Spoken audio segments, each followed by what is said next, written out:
Ladies and gentlemen, welcome back to my channel. This is Walter and you are watching Wadeki Auto Trading. So today I have a very interesting topic and I hope it will be interesting to you all. So before we continue with this topic, I want to request you to kindly subscribe to this channel, or you can consider subscribing to this channel because we always have interesting topics to talk about, car reviews and walks through our showrooms here in Kenya.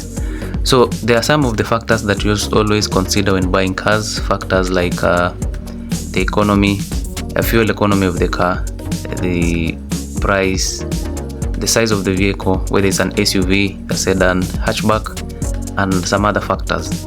But there's this specific factor that I want to talk about. Do you buy your car considering that is it masculine, is it feminine, or is it a unisex vehicle? I know it's not a topic in most of you, but today I want us to talk about it.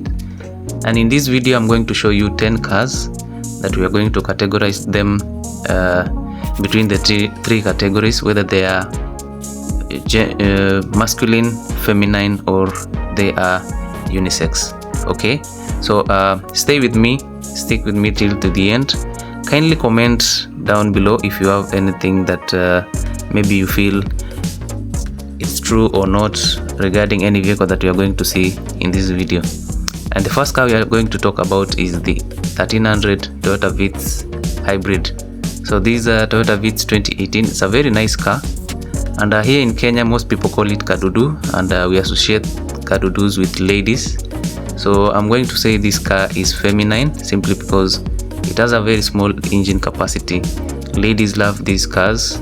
Toyota Vitz, considering it's a 1300cc, it doesn't have a lot of power, and also still gives you the required amount of power to walk around the city, or just in around your estate, or going from your marketplace to home without any hitches. So I would categorize this car as feminine. I know you're not going to agree with me, but I'm not being biased or anything. This is just my thoughts. I'm going to say that Toyota Vitz looks feminine, but your thoughts are allowed. The second car in this category is Suzuki Swift. So this is Suzuki Swift RS. It is a 1.5 liter Suzuki, and a 1.5 liter, and also being an RS, moves this car from being a feminine to being a masculine car. Being an RS, it's a sporty car, and men usually go for these cars, but they go for the RS spec in the vehicle. So because of the sporty pack that it comes with it, then I would say this is a man's car. Okay, no offense to the ladies, I know some ladies go for it, yeah, but today we are sorry, we are going to say this is a masculine car. As you can see, it looks somehow aggressive, not really, a little bit, but for me this is a man's car. So ladies, kaeni kando kidogo. Next time we will see which car comes to your section. Okay, so no problem at all. We continue to the next car. This is Nissan Note. It's a 1.2 liter engine, a very nice car. There are so many here in Kenya. Most people use it for Uber services. Yeah, men and female usually use it. For me, I'm going to say this car is gender neutral, or it ticks the unisex box for me. Both men and women can own this vehicle without any problem at all. I've seen a number of guys drive this car.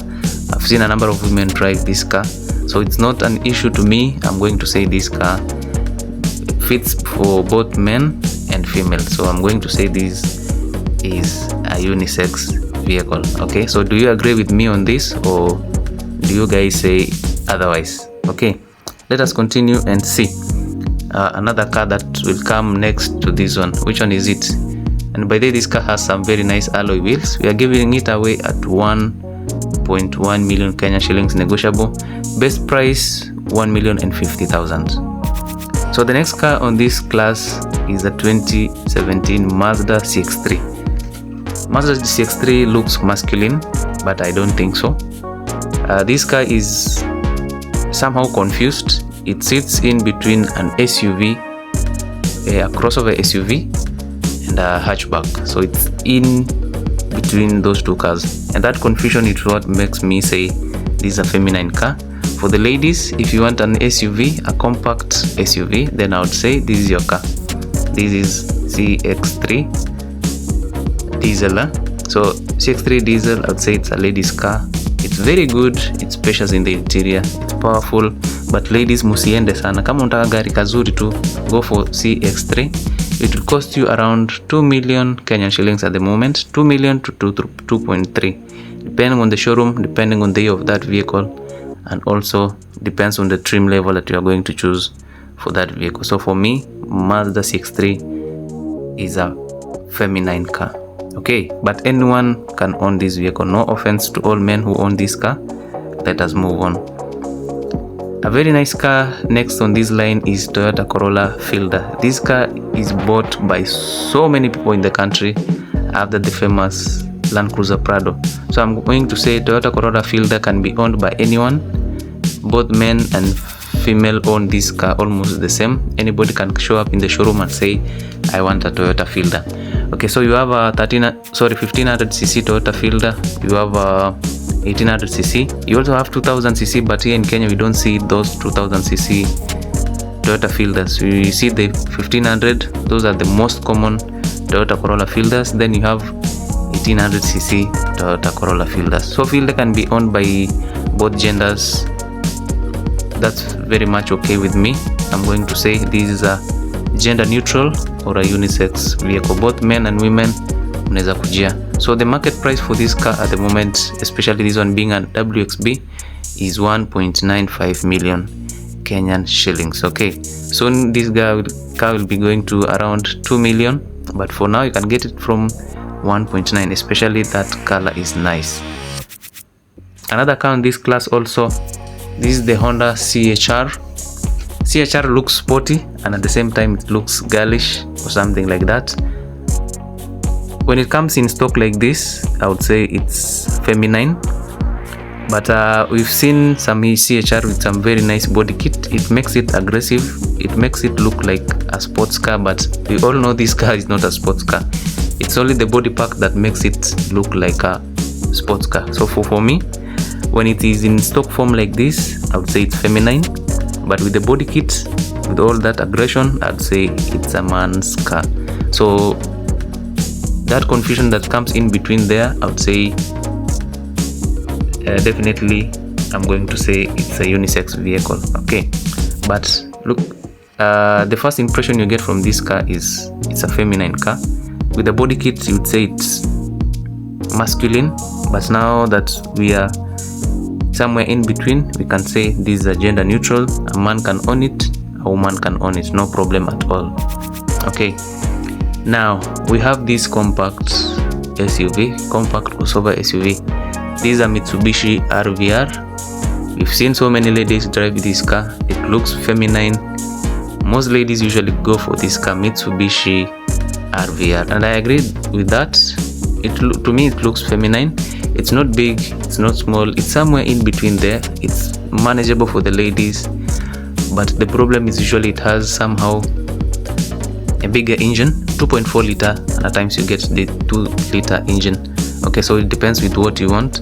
The market price for this car right now is around 2.5 million Kenyan shillings to around 2.6. Okay, so getting a woman to stretch all the way to 2.6 million Kenyan shillings is very nice. So I'm going to say Mitsubishi RVR is a woman's car. It's feminine, sorry, it's not a woman's car, it's feminine, but both men and female can own this car. Okay, but we all know most of the time we see ladies driving Mitsubishi RVR around here. Okay, now there's this car called Honda HRV. In the European market or American market, it's called HRV, but here locally it is sold as the Honda Vezel. So it is the rebadging that has changed. Outside we call it HRV, but here in Kenya we call it Honda Vezel. So this car, a lot of people are buying it, but this is like a Honda Fit on stilettos. It's very lazy.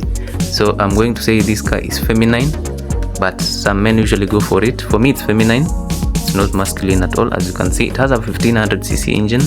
Men should be driving cars from 1800cc onwards. Okay, so this I would say it is feminine. So if you think otherwise, comment down below and tell me why you think it is gender neutral or masculine. Okay, but for me, I'm going to stick to my feminine thoughts. Okay, this car looks nice. We'll get to see another Honda Vezel in a few minutes. Okay, yeah. Now we go to the next one. This is the 2018 Subaru Forester FB25 or the SK9. This is a very nice car, 2500cc or 2.5 liter boxer engine. I'm going to say this is a man's car. Here in Kenya, we all know Subarus are for men. Men are called Subaru boys simply because of driving Subaru. So I'm not going to explain a lot. Subarus are for men, and that's enough. Okay, yeah, Subaru masculine. Do you all agree on that? If you think otherwise, also comment down below. I think men have won this argument already because they have that title of Subaru boys. Subarus are for men. These wild cars are for men. But I'm disappointed that Subaru took away the XT version of this vehicle. Now our last car in the class is this car here called Nissan Juke. For me, this is the ugliest car that I've ever seen, but it's nice because it has very good ground clearance, and the body type is a little bit good. The engine is powerful, especially if you go for the turbocharged. It has a lot of power, but we all know this car fits the feminine class because of the looks and how the interior is very much compact. So guys, if you think otherwise, kindly comment there. Consider subscribing to this channel because I'll be doing a longer version of these feminine versus masculine cars. This was just a trial for today. We are going to do more in the subsequent episodes. I'm going to do a part 2 and part 3, and then also I'm going to do a specific episode for masculine cars, gender neutral cars, and feminine cars. So guys, kindly consider subscribing to my channel. You get to see more units like this. Sorry if I didn't give pricing for some of the vehicles. A car like this will cost you 1.85.